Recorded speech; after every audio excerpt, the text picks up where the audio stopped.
పౌర సౌకర్యాలు లేకుండా 13 ఏళ్ల నుండి నిర్వీర్యం అవుతున్న 8 అర్బన్ గ్రామాల ప్రగతి అత్యంత దుర్భరంగా తయారైందని, కాకినాడ నగరాన్ని ఆనుకుని ఉన్నప్పటికీ, తమ గ్రామం మీదుగా కార్పొరేషన్ పైప్ లైన్లు ఉన్నప్పటికీ త్రాగునీరు కరువైందని, ఇటువంటి వేతలు అడుగడుగునా ఉన్నాయని ఇంద్రపాలెంలో జరిగిన పౌర ప్రతినిధుల సమావేశం పేర్కొంది. పౌర సంక్షేమ సంఘం పిలుపు మేరకు ఇంద్రపాలెం పార్క్ లో మేడిసిటీ రామ్మోహన్ అధ్యక్షతన స్థానిక ప్రముఖులు సమావేశమయ్యారు. సమావేశాన్ని చిట్టూరి విజయ్ కుమార్ నిర్వహించారు. 2017లో జరిగిన కార్పొరేషన్ ఎన్నికల తరుణంలో గ్రామ రికార్డులు వెనక్కి వెళ్లిన సాంకేతిక అంశాలుగా విలీనం నిలిచినందున టెక్నికల్ ఇబ్బందులు లేకుండా కాకినాడ నగర పరిధికి తక్షణం తీసుకురావాల్సిన అత్యవసరాన్ని ప్రభుత్వం గుర్తించి తూర్పుగోదావరి జిల్లాలో గ్రేటర్ రాజమహేంద్రవరాన్ని ఏర్పాటు చేసినట్టుగా, కాకినాడ జిల్లాలో 8 గ్రామాల విలీనంతో గ్రేటర్ కాకినాడ ఏర్పాటుకు గవర్నర్ ఆర్డినెన్స్ తీసుకువచ్చే ప్రక్రియకు కాకినాడ సిటీ రూరల్ ఎమ్మెల్యేలు కృషి చేయాలని కోరారు. 8 అర్బన్ గ్రామాల విలీన సాధనకు సమాయత్తం కావాల్సిన తరుణం ఆసన్నమైందని, రాజకీయ పార్టీలకు అతీతంగా ఇంద్రపాలెం పౌర సౌకర్యాల ప్రగతి పురోగతి కోసం ప్రజా ఉద్యమంగా, న్యాయ పోరాటంగా భవిష్యత్ కార్యాచరణకు తగిన వ్యూహం కొనసాగించాలని తీర్మానించారు. ముఖ్య అతిథిగా పాల్గొన్న పౌర సంఘం కన్వీనర్ సామాజికవేత్త దోసర్లపూడి రమణరాజు మాట్లాడుతూ, రూరల్ ఎమ్మెల్యే పంతం వెంకటేశ్వరరావు చేతుల మీదుగానే సార్వత్రిక ఎన్నికలకు 6 నెలల ముందు తగిన కార్యాచరణ ఉద్యమం జరిగిందని, అదే రీతిగా ప్రభుత్వ పెద్దల సంక్షేమానికి 100 రోజుల ప్రణాళికగా ప్రతి గ్రామం నుండి పోస్టు కార్డుల ఉద్యమం, గ్రామీణాభివృద్ధి మంత్రి కొనిదెల పవన్ కళ్యాణ్కు, మున్సిపల్ మంత్రి పి నారాయణకు, జిల్లా కలెక్టర్కు, హైకోర్టు ధర్మాసనానికి గ్రామవేత్తల నివేదన, కాకినాడ అర్బన్ గ్రామాల విలీన సాధన సమితి ఏర్పాటుతో రాజధానిలో సీఎం కార్యాలయానికి ర్యాలీ, హైకోర్టులో ప్రత్యేక పిటిషన్ దాఖలు చేసే న్యాయ పోరాటం జరుగుతుంది అని అన్నారు.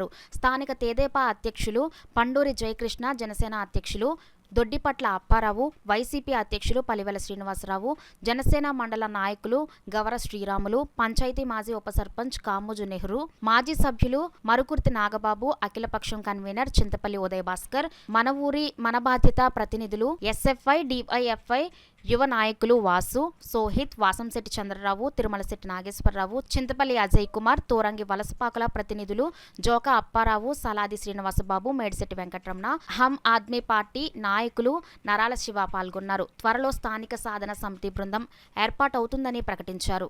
ప్రభుత్వం దగ్గరికి వెళ్లాలని 100 రోజుల కార్యాచరణ కార్యక్రమంలో భాగంగా అర్బన్ గ్రామాల విలీన సాధన సమితి ఏర్పాటులో ఈ 8 గ్రామాల నుంచి కూడా ప్రతి గ్రామం నుంచి 10 మందిని భాగస్వామ్యం చేసుకుంటూ ముఖ్యమంత్రి గారికి పోస్ట్ కార్డుల ద్వారా ఈ యొక్క కార్యక్రమం, అదేవిధంగా గ్రామ సమస్యల మీద నివేదన వినతి పత్రాన్ని ముఖ్యమంత్రి గారికి, అదేవిధంగా గ్రామీణ శాఖ మంత్రి పవన్ కళ్యాణ్ గారికి, కలెక్టర్ గారికి, ఎమ్మెల్యే గారికి, అదేవిధంగా హైకోర్టు ప్రధాన న్యాయమూర్తి గారికి పంపిస్తూ ముఖ్యమంత్రి గారిని కలవడానికి పాదయాత్ర, సైకిల్ యాత్ర, మోటార్ సైకిల్ యాత్ర అనేటువంటి నిర్ణయించుకుని ఆ కార్యక్రమం చేసిన తర్వాత అంతిమంగా హైకోర్టుకి కూడా పౌర సంఘం వెళ్ళేటువంటి కార్యాచరణలో భాగంగా ఈ యొక్క అర్బన్ గ్రామాల విలీన సాధన సమితితోటి ఈ యొక్క కార్యాచరణలో నగర విస్తీర్ణం పెరగాలని ప్రభుత్వాన్ని కోరుతూ ఈ రోజున ఇంద్రపాలెంలో సమావేశం జరిగింది.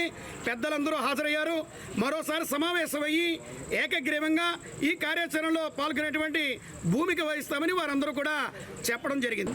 అయితే మనం ముఖ్యంగా ఈ రోజున ఈ గ్రామాల్లో గత 13 సంవత్సరాలుగా కూడా గ్రామాలు ఎటువంటి అభివృద్ధికి నోచుకోలేదు. ఎందుకంటే పాలక వర్గాలు అటు పంచాయతీ కానీ ఇటు కార్పొరేషన్ కానీ లేకపోవడం వల్ల గ్రామంలో పారిశుధ్యం కానీ, వాటర్ సమస్య కానీ, వీధి దీపాలు కానీ, అదేవిధంగా రోడ్లు, డ్రైన్లు కానీ ఇటువంటి అనేక సమస్యలు ఈ రోజున గ్రామంలో తాండవిస్తున్నాయి. ముఖ్యంగా మన ఇంద్రపాలెం గ్రామానికి మంచినీటి సమస్య అనేటువంటి చాలా తీవ్రంగా ఉంది. ఈ సమస్యలన్నీ పరిష్కారం కావాలి అంటే కాకినాడ కార్పొరేషన్ అనేటువంటిది ఈ రోజున రాష్ట్రంలోనే అతిపెద్ద కార్పొరేషన్గా ఉంది. అదేవిధంగా స్మార్ట్ సిటీలో కూడా ఇది ఒక భాగంగా ఉంది. కాబట్టి కేంద్ర రాష్ట్ర ప్రభుత్వాల నుంచి వందల వేల కోట్ల రూపాయలు ఈ రోజున కాకినాడ కార్పొరేషన్కి వస్తున్నాయి. మనం కూడా కాకినాడ కార్పొరేషన్లో విలీనం అయిపోయినప్పుడు ఆ యొక్క ఫలితాలు కూడా మనం తీసుకోవడానికి అవకాశం ఉంటుంది. కాబట్టి ప్రతి ఒక్కరు కూడా దీని మీద ఆలోచించుకొని భవిష్యత్తులో కూడా మా ఇంద్రపాలెం అఖిలపక్ష కమిటీ మరొకసారి కూర్చుని మా పెద్దలందరూ నిర్ణయంతో ఈ విలీనానికి సంబంధించి ఒక కార్యాచరణలో మేము కూడా భాగస్వామ్యం అవుతామని చెప్పి సందర్భంగా తెలియజేస్తున్నాం. ఈ సమావేశాన్ని ఏర్పాటు చేయడం జరిగింది దోసలపూడి రమణరాజు గారి ఆధ్వర్యంలో.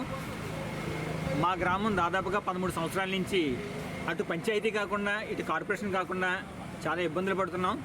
తాగునీటి సమస్య అయితేనో లేకపోతే మౌలిక సదుపాయాలు అయితేనో ఏమీ లేకుండా చాలా ఇబ్బందులు పడుతున్నాం. దాని గురించి మేము మా గ్రామాన్ని కార్పొరేషన్లో విలీనం చేసి అక్కడ జరగబో అభివృద్ధి కార్యక్రమాలు మాకు కూడా దక్కాలనే ఉద్దేశంతో మన ఊరు మన బాధ్యత నుంచి మేము సంపూర్ణ మద్దతు ఇస్తున్నాం. అలాగే ఇంతవరకు 13 సంవత్సరాలు మేము చాలా కోల్పోయాం. కేంద్రం నుంచి రావాల్సిన నిధులు ఏవి కూడా మా గ్రామంలో లేక అభివృద్ధికి చాలా ఆమడ దూరంలో ఉన్నాం. కానీ కార్పొరేషన్కి 10 అడుగుల దూరంలో మాత్రమే ఉన్నాం. కనీసం తాగడానికి కూడా నీళ్లు లేవు.